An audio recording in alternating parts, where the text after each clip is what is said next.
जातिगत जनगणना को मोदी सरकार ने मंजूरी तो दे दी, लेकिन विपक्ष सवाल कर रहा है कि आखिर कब होगी जाति आधारित जनगणना। बयानबाजी के सिलसिलों के बीच अब आरजेडी नेता तेजस्वी यादव ने पीएम मोदी को चिट्ठी लिखी है। उन्होंने जाति जनगणना को लेकर सरकार को कई अहम सुझाव दिए हैं। तो क्या कुछ लिखा तेजस्वी ने अपनी चिट्ठी में, जानने के लिए देखिए ये रिपोर्ट। जाति जनगणना को लेकर सियासी सुगबुगाहट तेज है। सभी राजनीतिक दल सरकार के इस फैसले का स्वागत तो कर रहे हैं, साथ ही सत्ता पक्ष और विपक्ष में इसका क्रेडिट लेने की भी होड़ मची हुई है।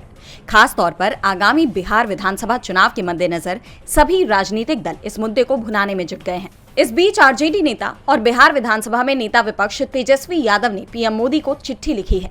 उन्होंने इस पत्र में सरकार के इस फैसले की सराहना की है। साथ ही ये भी कहा कि सालों से आपकी सरकार और एनडीए गठबंधन ने इस जातिगत जनगणना का विरोध किया है। बिहार जाति सर्वेक्षण का जिक्र करते हुए तेजस्वी ने कहा कि हमारी इस पहल में भी आपकी पार्टी ने, केंद्र सरकार ने, सभी ने बाधा डालने की कोशिश की थी, लेकिन अब आप खुद ये जनगणना कराने जा रहे हैं, जो ये दिखाता है कि आपने समाज के उन लोगों की मांग को सुना है जो लंबे वक्त से हाशिए पर हैं। तेजस्वी ने कहा कि जाति जनगणना कराने का फैसला हमारे देश में समानता लाने की यात्रा में एक बड़ा बदलाव लाने वाला कदम हो सकता है। इस जनगणना के लिए संघर्ष करने वाले लाखों लोग सिर्फ आंकड़ों का नहीं बल्कि सम्मान का, सिर्फ गणना का नहीं बल्कि सशक्तिकरण का इंतजार कर रहे हैं।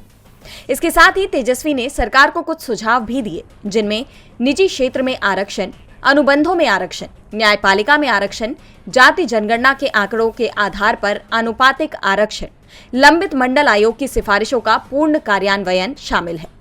तेजस्वी ने अपने पत्र के अंत में कहा कि प्रधानमंत्री जी, आपकी सरकार अब एक ऐतिहासिक चौराहे पर खड़ी है, लेकिन सवाल ये है कि क्या इस डेटा का इस्तेमाल प्रणालीगत सुधारों के लिए उत्प्रेरक के रूप में किया जाएगा, या ये कई पिछली आयोग की रिपोर्टों की तरह लेखों के धूल भरे भंडार तक ही सीमित रह जाएगा। डीबी लाइव की रिपोर्ट।